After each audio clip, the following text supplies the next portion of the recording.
Jibi Jibi Jibi boo ubbee rek da koy kale Wally Jibi Jibi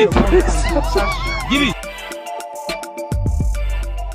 Chers amis internautes, comme nous avons l'habitude de le faire, tey nag ñi ngi fii su ngeen gisee ñu toog fi tey nag dañu bëgg a waxtaane fi réew mi toll su ñu nee fi réew mi toll tolluwaayu réew mi moo ko waral moo tax nee naa leen émission la boo xamante ni Tange dina ci jàkkaarlool képp koo xam ni yàlla may na la xam-xam nga am ci nooy waxee am ñooy jëfee te uniquement intérêt réew mi tax laa jóg moo tax tey ñu war a toog fii waxtaane fi réew mi toll ki ji dalal tey nag jaratul ñu koy présenté kàngam la xàmmee nañ ko c'est une lionne. Elle est une tigresse, elle se bat, elle défend ses convictions du kenn ku dul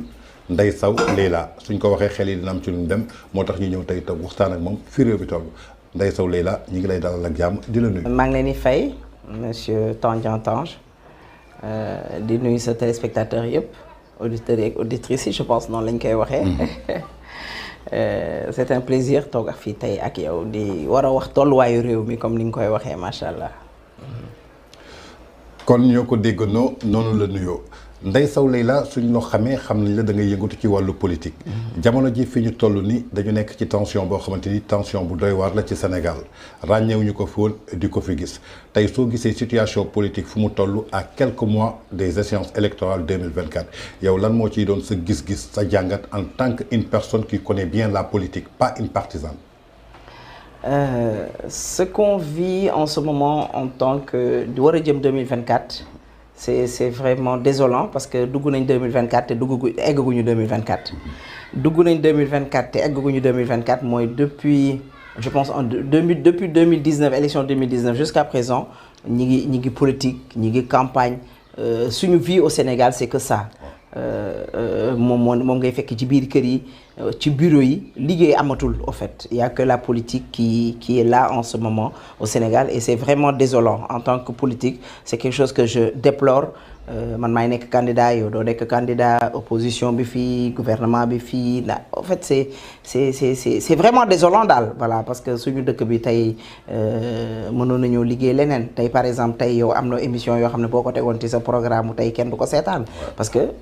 ils te disent carrément say nit sax lay woo ne la gars yi dégal ñu affaire politique bi parce que loolu moo fi xew loolooy débat bi et bu ñu sañoon neneen lay demee dañuy tëj lépp ba 2024 egsi ñu xool nag nan lañ koy def parce que élection yi bu ñu koy def ce sera en 2025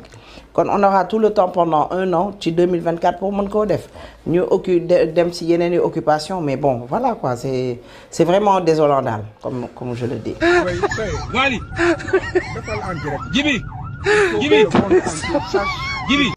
comme ni mu ko waxee c'est vraiment désolant tey suñu nee politique maanaam parti au pouvoir moo am opposition moo am. tey mën nañu ne opposition bi ñu gën a ràññee tey ci Sénégal xëy na benn coalition la ñu dippee ko Yewwi Askan Wi. mais ci biir coalition boobu dafa mel ni benn ténor moo ci nekk muy le leader du PASTEF. ñu gis ni ko tey yàlla am na lu mu ko may gis nañu benn jeunesse boo xamante ni topp nañ ko xamuñu. projet bi la ñu gëm xamuñu fugg la ñenn ñi nee nañu projet bi la ñenn ñi dañ ko topp nii rek te mënuñu la expliquer dara ci projet bi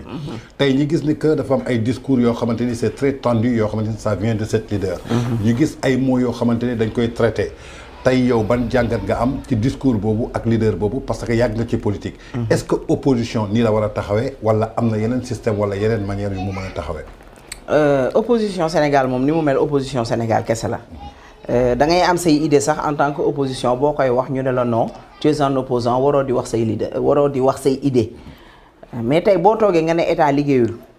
war nga mën a jël su ma nee tey Tange ni ngay caméra wee baaxul war naa la mën a wan li tax ma ne la ni ngay caméra wee baaxul wala ma wan la ne la nii boo ko defee caméra bi dina dox parce que suñu réew la quoi qu'on dise on n'est pas des noons Sénégal la sa Sénégal la yow da nga fiy jógee man ma toog li ñu bëgg léegi ci Sénégal bi aussi comme opposant boobu ngay wax dafa bëgg yow nga ne mu ne la carrément yow jógal man maay toog te Tange man dafa am lu ma gëm li ma gëm mooy carte bi Tange man su ma bëggul Tange falu sama carte laay jël dem votel ki ma neex du ma taal dëkk du ma taal réew effectivement da nga ne Yewwi Askan Wi moom la moo gën a nekk en vogue moom lañ nit ñi gën a gis mais kenn lañ ciy gën a gis ñi ci des topp si di ko léché muy ku ñuy wax Ousmane Sonko ni muy opposé woo du noonu la ñuy opposé woo ñun dañoo judd fekk Wade di opposé wu juddu fekk Senghor yor dëkk bi juddu fekk Abdou Diouf yor réew mi ñu yor ko nag lépp ci le plus grand respect et la plus grande diplomatie parce que Ousmane Sonko il n'est pas diplomate il n'est pas démocrate parce que boo tolloo ci réew boo xam ne dañ naan la ki fi nekk baaxul léegi pour ñu jëlee ko fi dañuy xeex wala dañuy rayante opposition bu bëri nag def silence di wane ne dañoo ànd ak moom mais ànduñoo ak moom boo gëstoo ci suuf xam nga li may wax ci média nga nekk ànduñoo ak moom dañoo ànd ak moom pour ses intérêts personnels koo ci waxal mu ne la Ousmane Sonko dañ koy tëj buñ ko tëjee ñu jël ay nitam ñoom fi ñu toll nii looloo tax ñuy ànd ak moom kon façon opposition Ousmane Sonko c'est pas une opposition opposition da ngay ànd ak dal opposition da ngay respecter ñi nga àndal opposition lan la wax kii nekk na fi def na lii baax na waaye ñun bu ñu ñëwee dañuy dolli lii man pour man loolu mooy programme mais ñoom amuñu programme projet la ñu am projet bi ñu am mooy déstabiliser Sénégal projet bi ñu am Ousmane Sonko man gëmatuma sax ne bëgg na falu bëgg na nekk président ah non non non non Ousmane Sonko bëggut a nekk président. Ousmane Sonko si dafa bëgg a déstabiliser réew mi. pour man loolu kese moo ko tax a jóg xamuñu nag le pourquoi ak lu tax mu bëgg ko def mais loolu mooy xelam. parce que dëkk bu xasee ba yëngu Ousmane Sonko du président man du ma président yow doo président armée mooy jël réew mi. effectivement. jusqu'à je sais pas te temps yi armée moom bu jël réew ku xool ci Mali xool ci Guinée nga xam ne armée bu jëlee réew léegi dafay ñam nguur de toogatul pour 6 mois de day toog 4 ans jëm kaw. problème yooyu moo am diggante Mali ak Côte d'Ivoire kon pour man Ousmane Sonko taal réew mi dafa am leneen loo xam ne man je me dis que y a anguille sous roche. yaa anguille sous roche lii mënta nekk neen bëgg a jot réew kese bëgg a doon président kese ay xale di ci dee mu jaral la sa bakkan li tax xale yi di ci dee si sa bànneexu bopp la xale yooyu di dee ci say sangu set la xale yooyu di dee ci say daanu la xale yooyu di dee nga ne xale yi nañu génn ñu dee barki dee ma nga nekk kilifa nga ne da nga bëgg a jot réew mi amoo looy wax lu du ngay wax waxu mankankunkankanka nga ne ku dee sa ndey juraat waaye yow it gars yi tontu nañ la ku dee sa ndey juraat waaye yow it boo deewee ñu doon say jabar say jabar amaat jëkkër ci loolu lay ñëw toujours muy tension politique nga ne ndaw ji dee mais tey dañu jàkkaarloog Sénégal benn jeunesse boo xamante ni xamuñu manque de repère la xamuñu jeunesse bu désœuvré la comprendre ñu ban allure la ñu toppee Ousmane Sonko xëy na nit sooy topp un politicien da nga koy toppee conviction nga topp ko objectif xëy mën nga ne kii li lay indi wax nga ko ci sa biir wax mën nga opposé wu mais doo ne ki fi nekk defu fi dara ndaxte Barthélémy Dias wax na ko barki démb mi ngi ak ay bëtam di xool def na fi xëy na lii laa ci war a yokk mais dara baaxul. mais face à cette jeunesse inconsciente boobu tey yow ban jàngat nga ci am parce que dafa mel ni nekkoon nga ci parti Pastef. xam nga dafa am lu ma la bëgg a liiral fii. barki démb damay dégg ay journalistes man sax je me dis que ay faux journalistes lañu ay présentateurs ay chroniqueurs ñu ne dañoo war a bàyyi nit ñi di marche. di manifester wu. en 2022 combien de manifestations moo am il y a eu 2000 meetings rejet 30 2000 demandes de meeting rejet 30 waa léegi 2000 laa la wax de en 2022 waa léegi 2000 ñu rejeté 30 est-ce que loolu bañal nañ leen marche wala meeting bu dee manifestation 250 demandes manifestation ñu rejeté 20 kon y a eu 230 je pense. bu ma defee calcul bi. sûrement. waa léegi lan la ñu bëgg leneen ñun bu ñu nekkul ci démocratie ci lan lañ nekk bërki dem Ousmane Sonko dañ ne la wàcce sa oto nga bañ bu doon Amérique ñu fetal la nga dee. bërki dem wane nañ France. image boo xam ne waa ji Champs-Élysées la taxaw. ñu ne ko na puus mu bañ ñu toj vitre bi wàccee ko. coow jibul may damay wax ak ne français yi nekk France seytaane yi fumiste yi xaw ma ba xam dañ koo monté xaw ma ba xam dëgg la. wala du dëgg xaw ma journalu Amérique la xaw ma journalu France dans la vie là il faut parler de ce que vous connaissez l'essence il faut dire ce que vous connaissez mais j'entends des journalistes des espèces de députés de faux députés je sais pas si ce sont même des députés qui se mêlent de notre République qui se mêlent des histoires du Sénégal et vous connaissez même pas ce qui se passe au Sénégal vous parlez de notre président vous parlez de notre constitution et vous n'en savez absolument rien du tout. Occupez-vous de vos oignons, nous allons nous occuper de nos problèmes et trouver des solutions. Moi, je m'adresse à ces Français-là qui se mêlent de ce qui ne leur regarde pas. Ce qu'on a accepté à Ousmane Sonko ici, dans ce Sénégal-là, on l'a accusé de viol. En France, on accuse une personne de viol. Cette personne-là démissionne de son poste sans pourtant qu'on lui demande ça. Il faut que les gens arrêtent. Avant-hier, il y a un maire, je pense, le maire a démissionné. Je ne sais même pas, on l'a accusé de quoi? Même le gouverneur de New York a démissionné, au mois de novembre sur juste une question, en demandant à son assistante, est-ce que des filles de votre âge acceptent de sortir avec des vieux de notre âge? Voilà. On l'a traité d'harcèlement. Voilà. Et le gouverneur a été démis de ses fonctions. Voilà. Voilà. Moi, ce que je peux dire sur ça, tu ne peux pas avoir une paille dans ton œil et me demander, avant de me dire d'enlever la paille que j'ai dans mon œil, il faut enlever la poussière que vous avez dans vos yeux d'abord.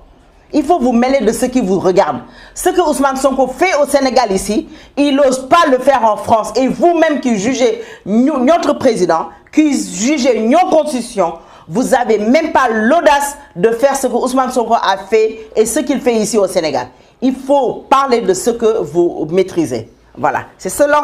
cet appel-là que je voulais lancer et l'adresser ça à la population française, à tous ces gens-là qui se mêlent du problème du Sénégal. Wally. Djibi. Djibi. Djibi. Mais est-ce que loolu tey du manipulation parce que gis nañu récemment ay manipulation d'information. ñu jël ci ay archives journal yoo xamante ne yu ancien la. Figaro bi. voilà mu topp keneen ñu jël image yu Sénégal dugal ko ci. gis nañu récemment le son de Omar Pène bi nga xamante ne daf ko woyoon. ñu changé ko ba dugal ci baatu Ousmane Sonko ba nga foog ni Omar Pène moo ko woy. Est-ce que c'est pas ce système de manipulation que les gens de Pastef ont réussi à implorer au Sénégal? Ouais, mais tu sais, man, je me dis que tout va bien. Avec la complicité de la presse aussi. Mais bien sûr, voilà. Il y a une certaine pièce. Ibrahim Goïtou, comme les Walfadjri. Ouais. Mais Walfadjri, ils sont à la botte de Ousmane Sonko. Mais hier, vous savez, Sidi Lamignas, il faut que tu aies parce que li ngeen def ci biir télé bi diko def ci biir radio bi santu len ko tay santu len ko ëlëk mais nak il y a des gens de personnalité yu di ñu melni Aliou Sow ñanga fa ñom buñu déggolon Aliou Sow wala ñu melni Aliou Sow li ñu def duñ ko def bala may dé ma dégg ay chroniqueurs yo xamné da fay melni ay juristes lañ té duñu ay juristes man des fois buma leen di déglu ñuy wax man damay tiit sama c'est grave au fait Tange dañuy café lo xamné dinañu jural musiba. Quand je parle de la France, j'ai entendu un député dire que Macky Sall dafay jël opposition bi di len naj pour ñu baña bokk et tout. Je parle de ce député là. Mom il a ouvert sa bouche et il a parlé. Ouais. Mais lolu xam nañ né Ousmane Sonko limu def fi la dox mais du dox France. J'ai des amis français, des américains, tout le monde me pose des questions. Genre que Ousmane Sonko mi di doxantu ci mbedd yi lan la, on le laisse trop faire. Ousmane Sonko day saga président de la République. Ousmane Sonko barki démb da nga ni suñu justice bi doxul te ba nga bëggee defanteeg nu mu tudd maître El Hadj Diouf da ngaa defanteeg moom ba nga bëgg a defanteeg Mame Mbaye Niang da ngaa defanteeg moom xam nga li ma bëgg man Tange damaa bëgg Ousmane Sonko nañu bàyyi Ousmane Sonko na génn Sénégal dem dëkki feneen parce que xam nañ ne moom du sénégalais. Non mais c'est un sénégalais. Non c'est pas un sénégalais bu doon sénégalais dina bëgg Sénégal Tange munoo ne Sénégal nga te bëggoo avancement sénégalais mënta nekk. Lolu c'est impossible man lolu d'accorduma ko Tange nga ne yow sénégalais nga bëggo jamm ci suñu réew kéro bañ la défalé jamm barki demb xolal journal journaliste xawma reporter tar xawma lu mu tuddu ndaw si ñi ngi dañoo arrêté Ousmane Sonko mais ndaw soosu lolu mu wax koko waru won fanaan kërëm wa mais moy système de manipulation xalé bu jigen bobu mi non té limu doon wax da ko gëm man pour man bo yoré caméra di filmer nga yor ben média yow même yow boo ci demal nga jégué nga laaj waji nak amane journaliste lan mo xew ñu ne la dañ ko bëgg déposer kërëm ba paré yow biñu déposer Ousmane Sonko défo démenti da nga waron dugg ni nga yuxo ne ñi ngi koy arrêté waron nga dugg ci sa biir média nga ne man de dama néwon dañ koy arrêté mais nekkate dañ ko doon jël pour sauver ko pour yobbu ko biir kërëm wa ci lolu motax ce système de manipulation là il faut que ça s'arrête mané fi réew mi tollu xam nga 2011 fii la ñu fekk. manifestation bu nekk am na place de l'indépendance. am na centenaire. couvrir nañ ko y avait des professionnels de l'information yi fa doon nekk. ñu leen doon identifier. tey dañuy gis ni que Ousmane Sonko war na wuye ji nga gis ñu yor seen ay caméras des présentatrices xamuñu éthique xamuñu déontologie. xamuñu valeur xamuñu lan mooy respect xamuñu fan la ñu war a yem. ñu taxaw buntu këram yor seen téléphone. su leen force de l'ordre ne nii ñu taxaw ñu ne sama liggéey laay def sama liggéey laay. est-ce que ce liggéey boobu da nga ko war a def en violant les lois est-ce que ce liggéey boobu tey da nga ko war a teg ci ay normes parce que ba ñu xamee ni manifestation yow soo ñëwee def sa manifestation ci ginnaaw policiers yi nga war a taxaw ñu ràññee la. dëgg la tey yow ban message ngay lancer ci ñi nga xamante ne dañuy taxaw ci manifestation yi foog ni journaliste c'est quelqu'un qui est intouchable alors que dafa am ay normes yoo war a respecter. Tange sa bët yi taxul may wax tase nañ Gambie. waaw. ci sama soirée rak boobu concert am Wally Seck ngay def sa liggéey fa nga toog jógoo fa pourtant fa nga toog su nekkoon sa liggéey taxu la woon a jóg borom concert ba wala garde corps ya fa toog gis naa ni ñuy defanteeg nit ñi dañ la fay bëmax ndax ka toog sa ginnaaw sa xëy na du gis mais sa liggéey moo la fa yóbbu ba nga demee xam nga la fa yóbbu jël nga sa hôtel dem liggéey ñibbisiwaat ci ni nga war a liggéey see kon xam nga ne ñooñu la ñuy def du liggéey yor sa te bu la neexoon boo soo defee soit concert Wally Seck boo ñëwee nga yàq deram am na ñu koy def dem soirée Wally Seck xool fa wala soirée Pape Diouf wala keneen xool fa dara baaxut ñu génnee ko loolu ci jikko la sama papa ja sama nijaay colonel Malick Cissé yàlla na ko yàlla yërëm dama ko mës a wax ma ne ko waa colonel homme de tenue xaw ma la mu def ma ne Ndeye Sow la may wax mu ne ma Ndeye Sow laa ma ne kaa mu ne ma da nga yor sa jikko kii di xëy di liggéey sol tenue yor jikko buy dem soit moom day xam ne tenue la yor mu bàyyi fi jikko bi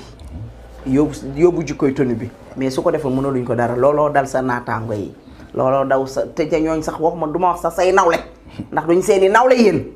képp kuy def liggéey bu baax ci média ñooñu waroo leen a nawloo duñu ay nit ñu baax dañuy jaxase réew te nag dañoo am yaakaar ci Ousmane Sonko dañoo yaakaar ne Ousmane Sonko bu faloo ñii dinañ am poste ministre communication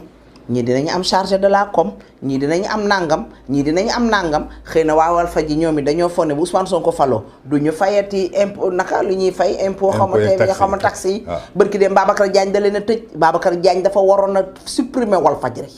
Babacar Diagne deful liggéeyam Babacar Diagne xam nga loo waroon def jël wàcc far ji Walfadjri moo waratul exister ngeen utiliser Sénégalais di dox ci seen maay ni mag ñëpp Walfadjri la ñuy déglu léegi te duñ fa déglu dara lu baax mag moo ci waxal bu ne la Walfadjri nekk ci dëgg te Walfadjri nekkul ci dëgg nekkul ci dëgg weesuwul ngay wane ay tàkk-tàkk di wan nit ñi ne leen seeni xeer jeex na loolu mooy keneen ñi nañ leen indil xeer nañ leen waxtaan wax dëgg ca la nañu bàyyi fumisterie bi ak rambaaj bi nañu bàyyi parloo bi billaahi wallahi taala Ousmane Sonko bés bu duggee kaso ñuy chômé dinañ bëri de Ousmane Sonko du fi falu da ngeen di noppaliku Ousmane Sonko du falu ñun waa Tout Sauf Sonko ñun ñoo ko wax te yow dama la bëgg a wax ñun on a un mouvement qui s'appelle Tout Sauf Sonko Sonko dégage. Pourquoi Tout Sauf Sonko? Mais parce qu'on veut pas de lui on veut pas sa façon de faire. La façon benn chaque jour dañu may laaj ne man de yaa Ousmane da ngeen a àndoon effectivement on était en coalition je faisais partie de la conférence des leaders. Mais Ousmane Sonko li tax ñu bàyyanteeg moom du sax problème mu Adji Sarr mais bi problème mu Adji Sarr bi ñëwee man dama ciy gis sama bopp sama yeneen i morom gis ci seen bopp ñu am ay organisation xam ne ay organisation de femmes la et on n'est pas d'accord avec lui la façon dont il a géré le dossier de Adji Sarr. Pour man le dossier de Adji Sarr c'était facile à gérer. Tange ku la jiiñ nga man de bés boo ma ñëwee jiiñ ma billaahi dinaa ko lijjanti dinañ dem ba fu maxane doonee benn ñun biñ juddoo tey loolu ñu leen dégg suñu waajur yi di wax képp ku ñu jiiñ da ngay dem fi maxane doonee benn. Ousmane Sonko xale bi yow jiiñ na la xale bu ndaw sa moroom waxuma la sax doom mais c'est parce que say doom a mag xale bi elle avait 17 ans au temps des faits waxuñu ko capitaine Touré moo ko wax. Maintenant elle a 21 ans je pense. waa léegi yow à 17 ans. xale jiiñ la ne danga maa violé du ma xaar ngeen dindil ma sama mbubu député du ma xaar dara maa yóbbu sama bopp ne na dossier bi leeral leen ba mu leer parce que damaa bëgg a yor réew mi ëllëg te même bu du dara dama yor samay njaboot. waaye Ousmane Sonko yow faale woo jabar faale woo doom faale woo yaay faale woo kenn sa bëgg-bëgg rek sa bëgg-bëgg mooy lan jiite yeewee nga askan ngi ngay wax yeewee askan tas na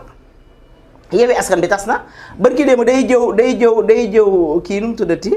sama xarit bi Khalifa Sall ba Khalifa Sall jàpp ko. kan moo doon jëw Khalifa Sall Ousmane Sonko jëw Khalifa Sall ba tax Khalifa Sall génn fa. kon loolu tax Khalifa Sall démissionné jël présidentiel bi waaw dañ koy rafetal rek kilifa la du dugg ci détail góor la du jigéen melu ni Ousmane Sonko dafa dem Tamba. nee na waaw nee na Ousmane Sonko nee na. ñii teeru Khalifa tournée yi mu def yëpp ñi ko doon teeru waa Pastef lañ amul ay nit dafa mën a jëw Ousmane moo tax ma jëw dafa nekk ci deretam. kon loolu moo indi Khalifa Sall démissionné conférence des leaders. loolu la ñuy wax rek dañ koy rafetal rek ne daf ko jox Habib Sy xam nga Habib Sy poulain am la moom it. poulain Khalifa Sall la. waaye bu yàggee ab si moom it dina joxe dem yoonam. parce que kilifa lu mu quoi qu'on dise Khalifa Sall kilifa la. Khalifa Sall c'est un grand monsieur man mere naa ko ndax la mu ànd ak Ousmane Sonko ndax nit ki aussi te lii jëw bi mu koy jëw sax waru koo bett. waru koo bett dafa ne woon dañ ko war a rey. dafa ne woon sàcc la. Khalifa Karim Wade sàcc la léegi moom mu am problème ak Adji Sarr mu ñëw ànd ak ñoom kon bu ko Ousmane Sonko defee lii wala ñu nettali ko lii ci Ousmane Sonko waru koo jaaxal. mais est-ce que de stratégie politique rek moo taxoon ñu ànd noonu.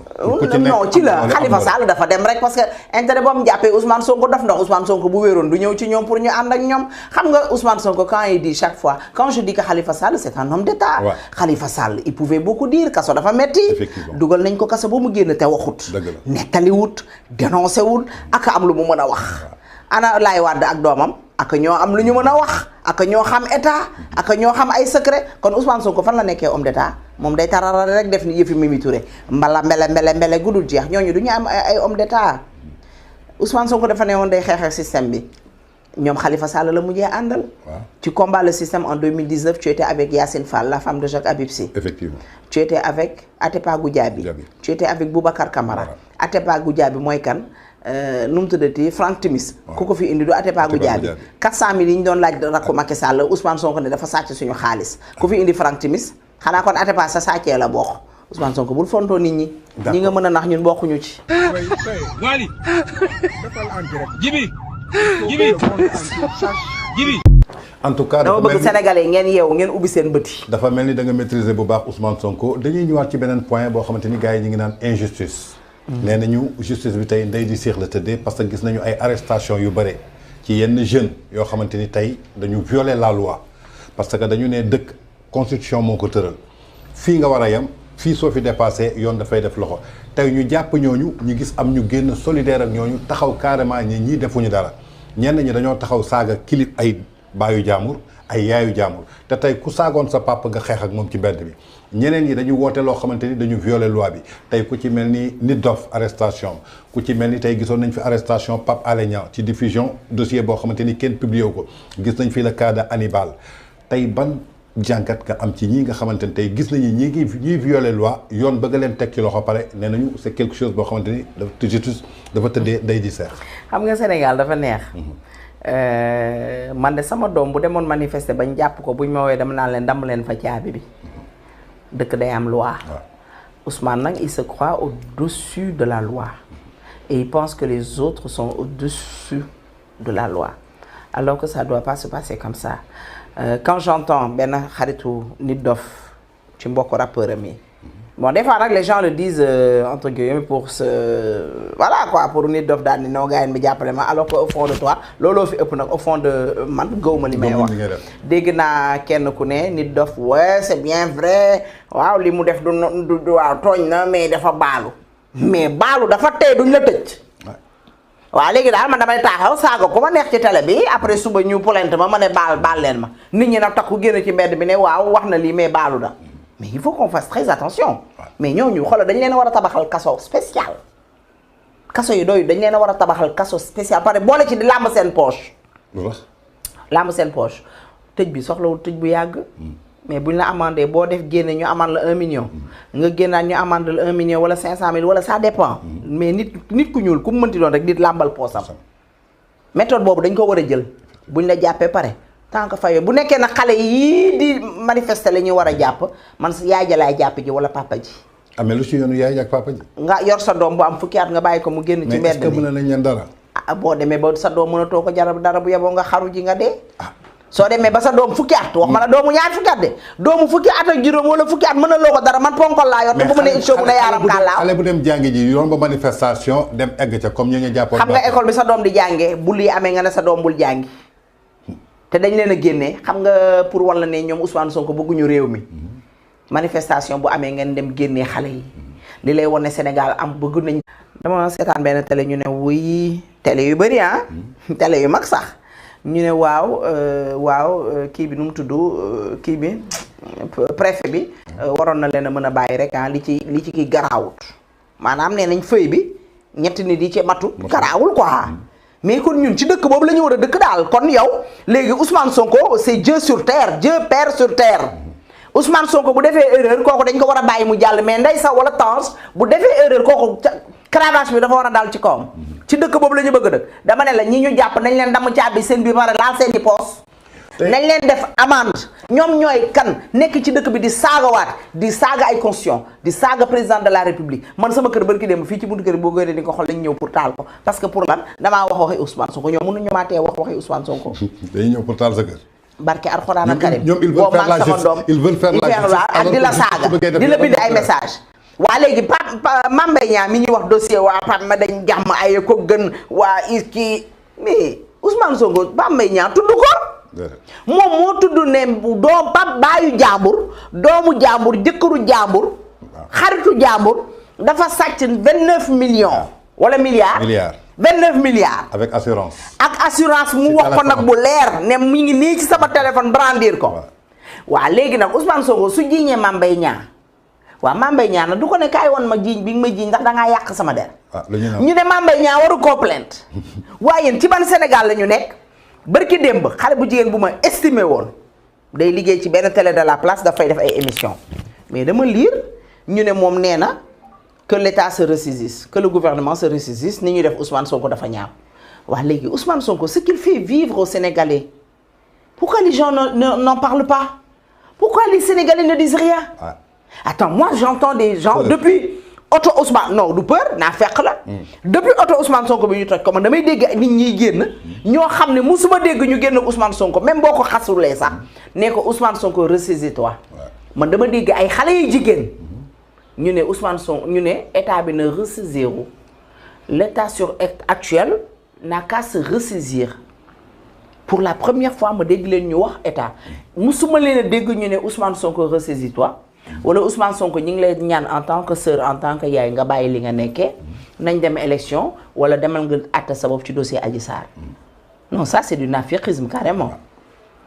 Tange affaire du nafiq la te loolu laay gis man des gens qui demandent à l'État de se ressaisir parce que yaakaar ne état bi 2024 day pousse Ousmane Sonko day yéeg Ousmane Sonko yéegut. léegi fa la ñuy taxaw mooy procès diffamation Ousmane Sonko Mame Mbaye Niang Ousmane Sonko moo toog en plein public loo xamante ni concerné wul Mame Mbaye Niang mu accusé directement Mame Mbaye Niang comme ni mu ko defee bërki démb ci le policier Nawel. bi mu toogee ne policier bi Ziguinchor la dëkk moom ci boppam moo may wax li xew ci biir. ak moo koy wax samay nit moo koy wax samay nit. ba mu egsi ba nga tudd turam mettre na ko en danger. Mame Mbaye Niang porté plainte la veille Ousmane Sonko moom moo def point de presse ne suba dinañu wuyu ji na Sénégalais yëpp ñëw tribunal suñuy preuve ak suñuy. kenn faalewu ko. mais bi ñu demee à la grande surprise ce sont les avocats de Ousmane Sonko ñoom ñoo demandé renvoi procès boobu. ba noppi moom nee na juge bi daf leen bëggoon patam benn ci avocat moo yoroon dossier bi est-ce que Ousmane Sonko mi ngi waxtaan ak ay avocats balaa muy def sortie wala. Ousmane Sonko day dàq avocat que jëlaat avocat bu tey mu dàq kii parce que arrangé ko bu subaa mu jëlaat kii man avocat yi laa xamul ñoom ban intérêt la ñu am pour Ousmane Sonko peut-être ils veulent le buzz xaalis bi mu leen di fay xam nga la dernière fois non am nañu bëgg buzz parce que bi ñu ñëwaatee nee nañ y a d'autres gens qui se sont montrés donné truc volontaire pour mën a jàppale ci dossier Ousmane Sonko gis nga avocat bu ci dof-doflu wala nit wala ku mu mënti doon boo dof-dofloo ba ci dossier Ousmane Sonko bii nga ridiculiser sa bopp nga wàcce sa personnalité sa affaire lay doon nit da ngay digne nit da ngay am personnalité nit da ngay am fulla ak fayda alalu àdduna jaru ko nit da ngay noble Adji Sarr xale bu ndaw la ngeen jël fukki at xam nga man lu ma jaaxal Ousmane Sonko yow defoo dara Adji Sarr da laa jiiñ état bi da laa complot chee bu doon man du ma jël avocat soxlawu ko mais fukki avocat ak ñeent xaw ma ak juróom ci yu ñu xamagum parce que am na ñu ci porté volontaire ñooñu ñu ne tey dañoo bëgg a sotoo avocat Adji Sarr su ma doon waajuroo Adji Sarr doom neex ndayam de. non waxuma kaawu Adji Sarr kaawu Mame Mbaye Niang. dama ne dafa tooñ Mame Mbaye Niang ba dammate ko tooñati ko. parce que man bi ma koy seetaan dafa wane téléphone am nee na ma j'ai tous les preuves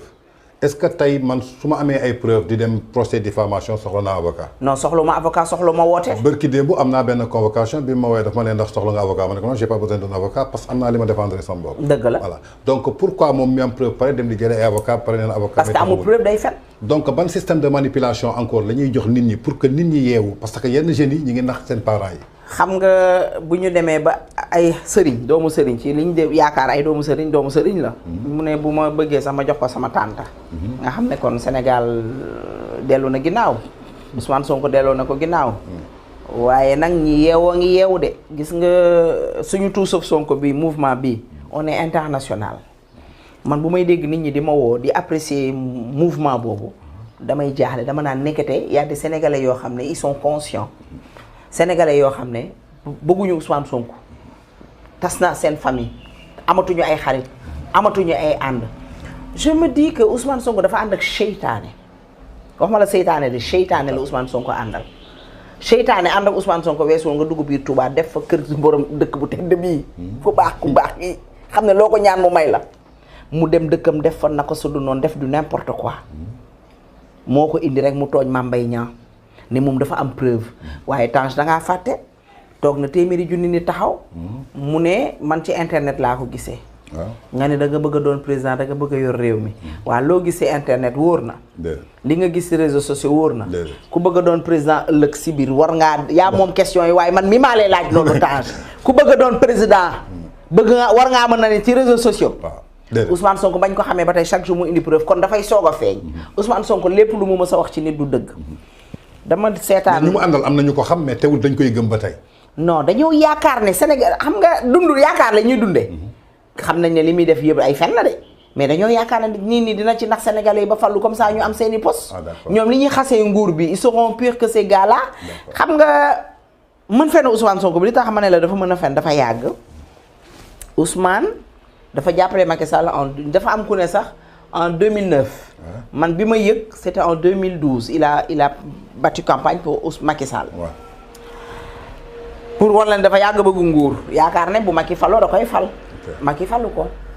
2012 2013 2014 mu commencé non 2013 sax mooy bi Mansour Faye naan il a cherché à rencontrer le président de la République et c'est vrai te pourtant daf ko weddi daf ko fen te ma Abdoulaye Niane dëggal na ko beneen xaw ma naan Sall xaw ma Fall dëggal na ko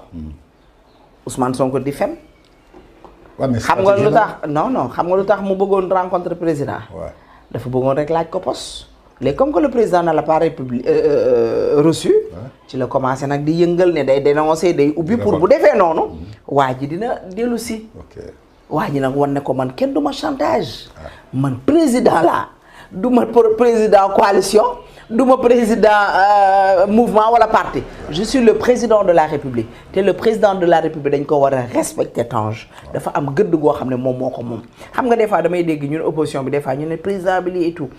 benn groupe bu ma bokkoon ñu fay dugal affaire président benn waaye ne non bu ñu fi dugal affaire président parce que ñun ay Thierno Alassane Sall lañ mais dama ko tontu dama ko ne sëñ bi mu ne ma ne ko Thierno Alassane Sall leader la day ut mais kii ñu dugal c'est le président de la république c'est le président de Thierno Alassane Sall c'est le président de Ousmane Sonko mooy président bàyyi Ousmane Sonko ma ci àllaaxira ak ndayam ak i magam ak i jabaram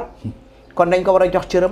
waaye Sénégal ngay gis léegi ñuy saaga président de la république Sénégal ngay gis ñuy xas jabaru président de la république ñi naan Ousmane gouvernement bi na dellu ginnaaw Ousmane Sonko bi muy ut ay saagakat ñuy saaga waa kër Sëñ Touba yi ñuy saaga waa kër Alaaji Malick Laayeen Yoff fu ne xaadar fu ne ñu leen di saaga est-ce que ñooñu wax nañu Ousmane Sonko dellu gi ñu ngi lay ñaan en tant que sœur nga dellu ginnaaw wala nga wax ak ñiy saaga bu leen waxoon arrêté leen ñu arrêté ñiy saaga ñooñu la àndal di photo wu ndox bërki démb dama dégg Ousseynou Ly TFM mu ne xale Macky Sall dafa jël xale bu jigéen bi nu mu tudd ki nekk fële Koura saagakat la dafa jël Kaliphone man ci Kaliphone rek laa xaw Kaliphone ci fan la njëkkoon a nekk Pastef waaw léegi xanaa nag kon bu saagaa ba président de la république mi ñu njaboote jabaram njaboote ñu mu war a jéggale war a baale waaw léegi bu baalee Kaliphone lu ci yoonu nit kenn moom la tooñ moom la saaga moom la tooñ moom la saaga moom président mu baal ko su ko neexee moo tey parce que léegi Kaliphone arrangé tu leen Kaliphone nekkatul yéen di saaga moo tax ngeen di tudd diggante Kaliphone ak président de la république mais bàyyi leen manipulation yi ñun na xoolal fii ba géej gi fer international diaspora africaine européenne fu ne dinañ fa dem seen fen yeeg seen jaxase yeeg seen manipulation yëpp dinañ ko dammate Wally defal en direct Jibi léegi dañuy génn tuuti ci Ousmane Sonko ñëw ci opinion publique bi gis nañu lu xew jeudi bi GIGN bëggee escorter Ousmane Sonko ndaxte bi muy ñëw deful 30 minutes egg na tribunal bi ñu renvoyé tamit Mame Mbaye Niang egg na këram am na ñeneen ñu doon dox ci seen soxla am na ñu feebaroon am na ñu doon wuti dépense ñu bloqué yoon bi pendant plus de 3 heures de temps police rôlam mooy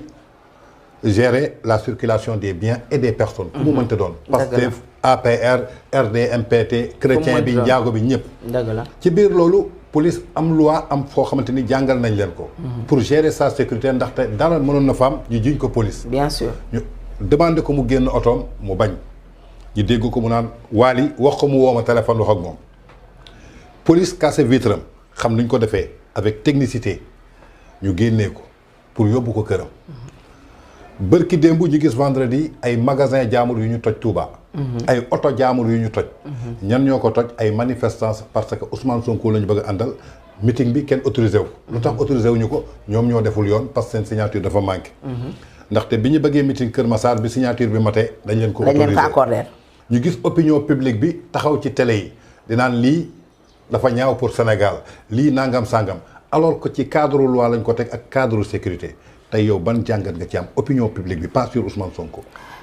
L'opinion qui réagissait comme ça. non moom laa la wax sax pourtant wax naa la ko nee naa la.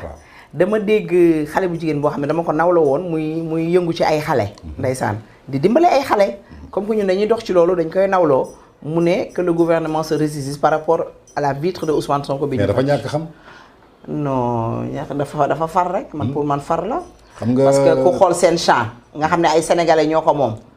ñu toj ko. xam nga dafa am woykat bi lu mu waxoon. waaw mais ci pulaar la ko waxee. waaw nee na soo àndaa ko kalata yoo xewat ki di juda na bu demgal na loptu joomu. soo xamul li ngay wax na bare li ngay noppi ndaxte làmmiñ dina loon borom. dëgg la kooku foofu la ñaar. bëri beneen xale bu jigéen boo xam ne man kenn la woon moom tamit mais man en fait man des fois je me dis que des fois j'ai mal au cœur man dama ne est-ce que du ma am cardiaque parce que j'entends des gens man j'écoute même pas gaawu Ousmane Sonko mais que j'entends des gens citoyens sénégalais lambda juddu fi nga war a juddoo màggee fi nga war a màggee di wax yoo xam ne yow nga ne da nga jàng école man je me dis que c'est catastrophique et c'est grave vitre Ousmane Sonko bi toj bi ñu ko toj moom moo ko indi ndax bi ñu ko nee wàccal su wàccoon yëpp du am. avocat am au fond de lui xam na ne Ousmane dafa waroon wàcc oto bi. gisoo beneen avocat bi ci kanam ni mu maanoo. moom dafa taf bakkanam rek noppi. te pourtant avocat la si maître Ciré Clédor moo yor téléphone am ne day woote et tout. te xam na doomam ci ñooñu la bokk. bu doomam wéetee moom dina ko ne papa aujourd'hui j'étais pas d'accord avec toi. parce que xam na ne doomam su éduqué na doomam éducation boo xam ne su nekkoon waa GIGN nekkuñu ci dëgg du ñu def loolu mais kilifa nga wàcce sa vitre montre le bon exemple. damay wàcc sama vitre wàccal ma wàcc. dooleel ma yow gis nga nit da ngay am fit dooleel ma tëj. dooleel ma dóor dooleel ma xas dooleel ma saaga. da ngeen ma ko xëy na la tax ñu bëgg ko yóbbu xëy na xam nga Ousmane peut-être il n'est pas intelligent xëy na tey tooñ na Ndeye Sow tooñ boo xam ne Ndeye Sow mën na ko bëgg a rey. moom laa wax y a des gens yoo xamante ni ils sont prêts aujourd'hui à faire du mal Ousmane Sonko. suba ñu accuser ko état bi. non ak état bi am na ñoo xam ne tey xam nañ ne mission bi ñu sant Ousmane Sonko du pare ñu defante ak moom. on sait jamais waaw léegi bu nekkee nag renseignement yooyu yëpp dañ koo am. ñoom li ñu def nii te Ousmane ba mu wàccee xam naa Ousmane day indi waxtaan ci biir oto bi. te ba mu waxtaanee gars yi. xam na ne gars yi liñ ko defal boppam la te def naa nee nañ def na benn conférence de presse remercier leen ne kii naka sécurité moo taxoon ñu dugal ko ci biir oto bi je pense def na ko na nit ñi ressaisir encore une fois ni ñu koy waxee doom gënul doom alal gën ta neex alalu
xaalis bu dañuy couper courant. fukki at ak juróom nga def ko fii nu mu tudd